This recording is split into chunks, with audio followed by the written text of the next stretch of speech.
Jeremy Corbyn was today warned that keeping the UK ties to an EU customs union would mean ratting on Leave voters in the party's heartlands. Labour MP and Brexiteer Frank Field said staying tied to the arrangement would be a deceit and betrayal of the referendum vote. It comes after Labour's Brexit chief Sir Keir Starmer said Labour will change its policy to back staying in a customs union with the EU. Sir Keir said Labour frontbenchers agreed unanimously to change their policy at a meeting on Monday, and Jeremy Corbyn will spell out the details on a major speech tomorrow. But the change in policy sparked an immediate backlash, with Mr. Field saying the move is a bid to keep the UK tied to Brussels. Scroll down for video in a clash with Labour MP Stella Creasy, a vocal Remainer, on the BBC's Sunday Politics programme. Mr. Field said, "Are you going to rat on the people's decisions to leave? You are coming up with all these things. Oh, we will stay in the customs union. We will stay in the single market." The decision was quite clear to leave, and in the North Labour voters voted very clearly. Are you going to rat on them or not? Tory Remainers preparing to rebel to force the government to sign up to a customs union with the EU have been urged to fall into line. Tory rebel Anna Soubry has tabled an amendment to demand the UK stays in a union after Brexit. And she has said she has cross-party support for the amendment, raising the spectre that the PM will suffer a humiliating defeat over it. International Trade Secretary Liam Fox urged Tory Remainers to keep an open mind and not defy the PM. He told BBC One's The Andrew Marr Show, "I would say to my colleagues that Theresa May has kept a broad range of views on the European issue for a reason. We sat down with those differing views, we set out the issues.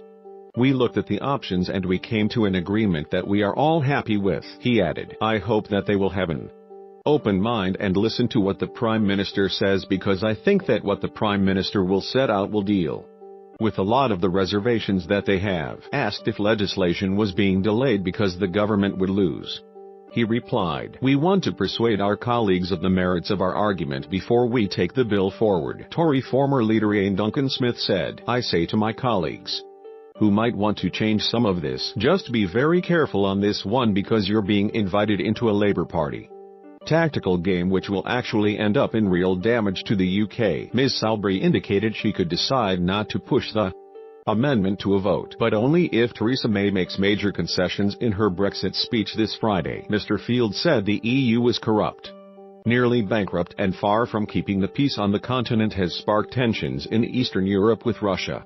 He added, "Do we disguise the fact by pretending that we are going to have a customs union or some other arrangement that counters what the clear declaration of Northern Labour voters actually said? And there is no evidence they have changed their side." He added, "The key thing is the referendum decision was clear, particularly in the North with Labour voters. The question is, are we going to keep faith with them? I want to.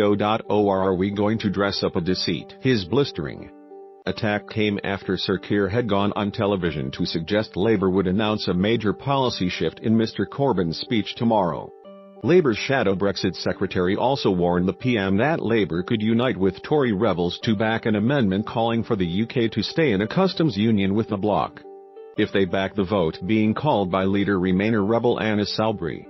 Then Mrs May could suffer a humiliating defeat which throws her Brexit plans into crisis. International Trade Secretary Liam Fox urged Tory backbenchers not to rebel over the crucial vote. Sir Keir told the BBC's Andrew Marr Show that Labour wants to negotiate a customs union with Brussels which will be the same as the one the UK has now. He said Labour had long championed being in a customs union with the EU and the benefits. He added, "Obviously it's the only way of realistically to get tariff-free access. It's really important for our manufacturing base, and nobody can answer the question how you keep your commitment to no hard border in Northern Ireland without a customs union." Sir Keir said Labour had had many weeks of discussion unanimously and had agreed to change their policy. He continued, "The customs arrangements at the moment are hardwired into the membership treaty, so I think everybody now recognizes there's going to have to be a new treaty. It will do the work of the customs union. It's a customs union. That's what the CBI are saying now. It's what the various amendments are now all saying. There's going to have to be a new agreement. But will it do the work of the current customs union? Yes, that's the intention. But the shift has sparked outcry among Brexit-backing Labour MPs. Meanwhile, Sir Keir also warned the PM that Labour are considering joining Tory rebels to back Ms Soubry's amendment. He said, "The Labour frontbench put down a number of amendments paving the way for the option of a customs union. They went down a few weeks ago. Now these cross-party amendments have gone down essentially saying the same thing, and to put it bluntly, crunch time is coming for the Prime Minister." Asked whether Labour would back the cross-party amendments, he said, "We haven't made a final decision on that, but they are so close to our amendments. But whether it's our amendments or cross-bench amendments, crunch time is now coming for the Prime Minister because the majority of Parliament does not back her approach to a customs union, and the majority in Parliament needs to be heard, and it will be heard sooner rather than later." Mr Fox urged Tory backbenchers not to rebel over the crucial vote.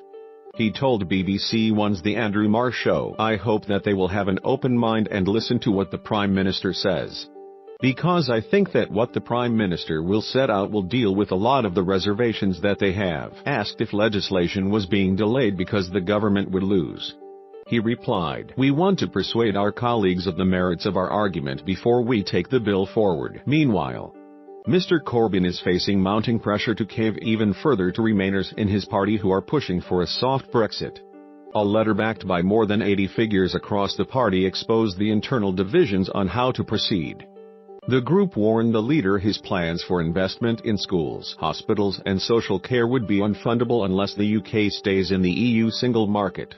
In a statement released to The Observer, was backed by senior figures including Chuka Umunna and Lord Kinnock.